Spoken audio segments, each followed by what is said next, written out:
വാരി അവളുടെ മകളായ മിന്നിനെയും കൂട്ടി അവളുടെ അമ്മയുടെ വീട്ടിലേക്ക് പോവുകയാണ്.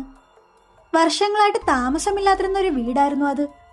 അവർക്ക് ആവശ്യമുള്ള സാധനങ്ങളൊക്കെ എത്തിച്ചു കൊടുക്കാനായിട്ട് ആ വീട് ഇതുവരെ നോക്കിയിരുന്ന ഒരു സഹായിയുമുണ്ട് അവിടെ. അങ്ങനെ രാത്രി ഫുഡ് കഴിക്കുമ്പോൾ വാരി മിന്നിനോട് ഈ വീട് ഇഷ്ടമായോ എന്ന് ചോദിക്കുമ്പോൾ തനിക്കിവിടെ നിൽക്കണ്ട എന്ന് മിന്നു പറയും.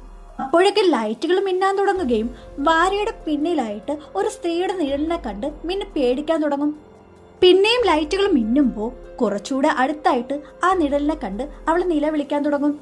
പേടിക്കണ്ട, ഞാൻ പോയി ജനറേറ്റർ ചെക്ക് ചെയ്യട്ടെ എന്ന് പറഞ്ഞ് വാരി പുറത്തേക്ക് പോകുമ്പോൾ പിന്നാലെ മിന്നും പോകും. അങ്ങനെ വാരി ജനറേറ്റർ ഓണാക്കുമ്പോൾ അവിടെ പവർ പിന്നെയും തിരിച്ചു വരും. അങ്ങനെ അന്ന് മിന്നു സുഖമായിട്ട് ഉറങ്ങും. എന്നാൽ പിറ്റേ ദിവസം ഇവർ ഒളിച്ചു കളിച്ചുകൊണ്ടിരിക്കുമ്പോൾ വാരി കട്ടിനടിയിൽ ഒളിച്ചിരിക്കും.